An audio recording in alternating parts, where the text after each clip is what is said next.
영정사진도 없이 이름만 적힌 위패. 가족과 단절된 채 빈곤에 허덕이다 홀로 죽음을 맞게 되는 고독사입니다. 대전의 고독사 발생 건수는 2017년 56명에서 2021년 128명으로 해마다 빠르게 늘고 있습니다. 연평균 증가율이 23%로 제주에 이어 전국에서 가장 높습니다. 인구 10만 명당 고독사 역시 전국 평균을 훌쩍 넘는 8.8명으로 부산에 이어 두 번째로 높고 전체 사망자 가운데 고독사 비율이 1.6%에 달해 비율 면에서는 전국 최고라는 불명예를 안고 있습니다. 특광역시 가운데 가장 높은 자살률에 전체 가구의 43%를 차지할 만큼 1인 가구 비율이 높은 게 원인으로 분석됩니다. 독거노인이거나 아니면 장애인 단독 세대이거나 이런 부분들은 완전 고립되어 있는 거거든요. 누구에게도 연락도 하지 않고 혼자 살다가 대부분 기저질환, 질병을 안고 있다가 쓸쓸히 돌아가시는 경우가 아주 많습니다. 무연고 사망자들의 마지막 가는 길이 외롭지 않도록 대전시의회가 공영장례 지원 조례안 제정을 추진합니다. 단순 시신 처리 수준을 넘어 장례를 치르고 유품을 정리하는 등 최소한의 예의를 갖추도록 하는 내용이 포함됐습니다. 죽음에서조차 소외받는 그런 현실에서 공공이 최소한의 예를 갖춰서 고인의 마지막 가는 길에 배웅하는 역할을 해야 되겠다는 차원에서 전국에 공영장례 지원 조례가 없는 시도는 대전을 포함해 4곳뿐으로 대전시의회는 18일 열리는 본회의에서 조례안을 의결할 계획입니다.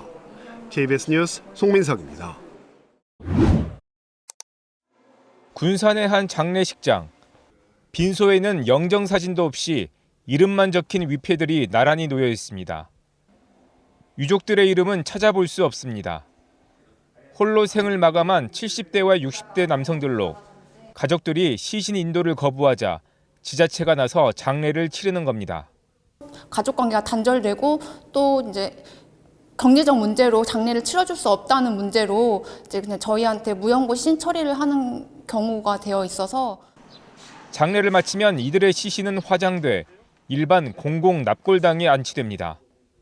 쓸쓸한 죽음을 외면하지 않고 고인에 대한 최소한의 예의를 갖추도록 한 지역 사회의 배려입니다. 무연고 사망자에 대한 협조 요청이 있으면요, 저희 승하원에서 화장하고 납골당에 안치하여 모시고 있습니다. 군산시는 지난해부터 기초생활수급자이면서 무연고 사망자를 대상으로 이른바 공영장례를 치러 지금까지 19명의 장례를 진행했습니다.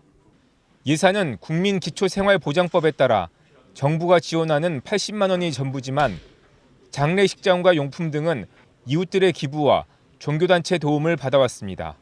고인분에 대한 예의를 갖추고 싶어도 정말 못 갖추고 장례식장에서 쓸쓸하게 나가는 그런 뒷모습들을 보면 참 어떻게 보면 좀 슬프기도 하고. 전북에서 공영장례를 도입한 지자체는 군산과 익산, 정읍, 고창 등 모두 4곳. 1인 가구가 늘고 홀로 죽음을 맞는 고독사가 사회적 문제가 되고 있는 만큼 고인의 마지막 존엄을 지켜주는 공영장례를 확대할 필요성 또한 커지고 있습니다. KBS 뉴스 조경모입니다. 부산 영도구의 한 아파트. 지난해 5월 이곳에 살던 60대 여성이 숨진 지 수개월 만에 발견됐습니다.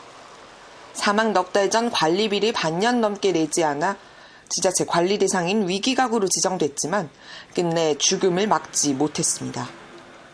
구청에 방문 상담을 거부해 건강 상담을 진행하지 못했고 계속되는 거부에 복지관 연계 서비스 대상에도 빠졌습니다.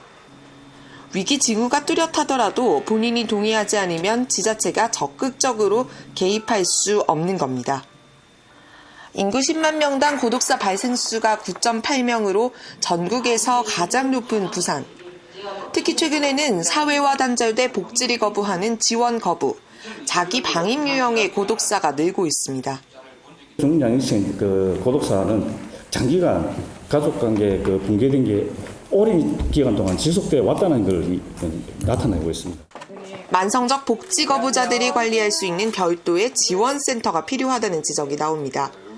거부 이유를 세밀하게 파악해 맞춤형 복지를 제공해 거부감을 낮춰야 한다는 겁니다. 또 경제적 지원뿐만 아니라 사회적 관계망을 만들 수 있는 정책도 필요합니다. 일본의 경우 무덤 친구라는 정책을 통해 지자체가 고령 1인 가구를 연결해 자신이 묻힐 공동묘역을 함께 가꾸도록 합니다.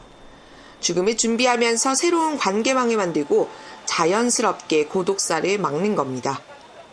고독사 현장에는요, 경제적인 빈곤 그리고 외로움이 항상 있었습니다. 경제적 빈곤과 외로움은 공동생활체를 통해서요, 조금은 보완이 되지 않을까. 전문가들은 해외의 주요 사례를 참조해 국내 상황에 맞는 정책이 필요하다고 입을 모읍니다. KBS 뉴스 강예슬입니다.